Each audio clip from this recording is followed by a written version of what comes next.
Suspense వీడింది. Jubilee hills ఉప ఎన్నికకు సంబంధించి ఎట్టకేలకు అభ్యర్థిని ప్రకటించింది బీజేపీ. గత ఎన్నికల్లో పోటీ చేసిన లంకల దీపక్ రెడ్డిని అభ్యర్థిగా నిలిపింది.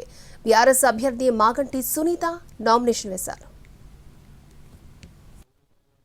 జూబ్లీ హిల్స్ ఉప ఎన్నికలో బీజేపీ అభ్యర్థి విషయంలో ఉత్కంఠ వీడింది. లంకల దీపక్ రెడ్డిని అభ్యర్థిగా ప్రకటించింది బీజేపీ. ఊహించిన విధంగా దీపక్ రెడ్డి వైపే బీజేపీ అధిష్టానం మొగ్గు చూపింది. బుధవారం ఉదయం దీపక్ రెడ్డి పేరును అధికారికంగా ప్రకటించింది. 2023 అసెంబ్లీ ఎన్నికల్లో జూబ్లీ హిల్స్ నియోజకవర్గం నుంచే పోటీ చేశారు. ఆ ఎన్నికల్లో 25,000 ఓట్లు సాధించారు దీపక్ రెడ్డి. అధిష్టానానికి స్టేట్ పార్టీ పంపిన ముగ్గురి పేర్లలో దీపక్ రెడ్డి ఒకరు. ఆయనతో పాటు కీర్తిరెడ్డి, డాక్టర్ పద్మ పేర్లను కూడా ప్రతిపాదించినట్టు తెలుస్తోంది. అయితే తెరపైకి కొత్త పేర్లు కూడా వినిపించాయి.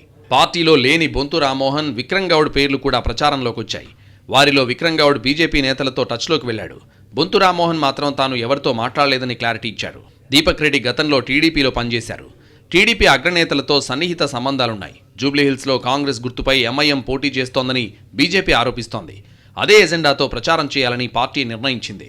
జూబ్లీహిల్స్ గడ్డపై జెండా ఎగరేస్తామని అంటున్నారు బీజేపీ అభ్యర్థి లంకల దీపక్ రెడ్డి. బీహార్ ఎన్నికలపై ఫోకస్ చేయడం వల్ల అభ్యర్థి ప్రకటన ఆలస్యమైందని అన్నారు. తనకు ప్రధాన ప్రత్యర్థి బీఆర్ఎస్ఏ అంటున్నారు. హిందూగాళ్లు, బొందుగాళ్లు అన్న బీఆర్ఎస్ను బొందబెట్టామని చెప్పారు. 2 ఏళ్ల నుంచి కాంగ్రెస్ ఏమీ చేయలేదని ఆరోపించారు. టీడీపీ క్యాడర్ తనకు సపోర్ట్గా ఉంటుందని భావిస్తున్నట్టు తెలిపారు. టీడీపీ నాయకులంతా తనకు టచ్లోనే ఉన్నారని తెలిపారు. పేరుకు జూబ్లీహిల్స్ కానీ ఇక్కడ అన్ని సమస్యలపై కొట్లాడతాము. నాకు తెలిసినంత వరకు బీఆర్ఎస్ఏ ఉంటుంది అనుకుంటున్నాను నేను. ఎందుకంటే అవతల సైడు ఏదైతే కార్యక్రమాలు చెప్పి ఓట్లు వేయించుకొని గెలిచిన 2 సంవత్సరాల నుంచి ఎక్కడ కార్యక్రమాలు చేయలేదు. బంధువులు అని ఏమైందో బొందబెట్టి రాళ్ళను అట్లనే మేమేం చేస్తామో చూపిస్తాం. మేము చాలా మంది వచ్చి కలుస్తున్నారు, మేము ఈసారి సపోర్ట్ చేస్తామంటున్నారు. నేను చంద్రబాబు నాయుడు గారిని కలిసినప్పుడు కూడా వారిని అభ్యర్థించడం జరిగింది. వాళ్ళ ఇన్స్ట్రక్షన్స్ కూడా వచ్చినాయని నాకు తెలిసింది. సేయింగ్ దట్ వాళ్ళు అడిగితే చేయమని చెప్పేసి మేము వాళ్ళని డెఫినెట్లీ సపోర్ట్ అడుగుతాము.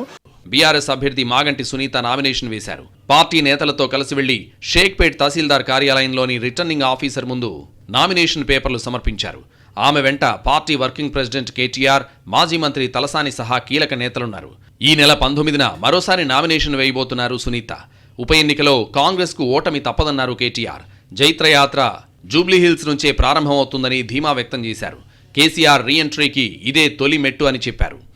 10 ఏళ్ల అభివృద్ధికి 2 ఏళ్ల అరాచకానికి మధ్యన జరుగుతున్న ఎన్నిక, 10 ఏళ్ల పారదర్శక పాలనకు ఈ 2 ఏళ్లుగా జరుగుతున్న అవినీతి పాలనకు మధ్యన జరుగుతున్న ఎన్నిక, 10 ఏళ్ల రైతు బంధు పాలనకు 2 ఏళ్ల రాబంధు పాలనకు మధ్యన జరుగుతున్న ఎన్నిక. ఇది వ్యక్తుల మధ్యన జరుగుతున్న ఎన్నిక కాదు.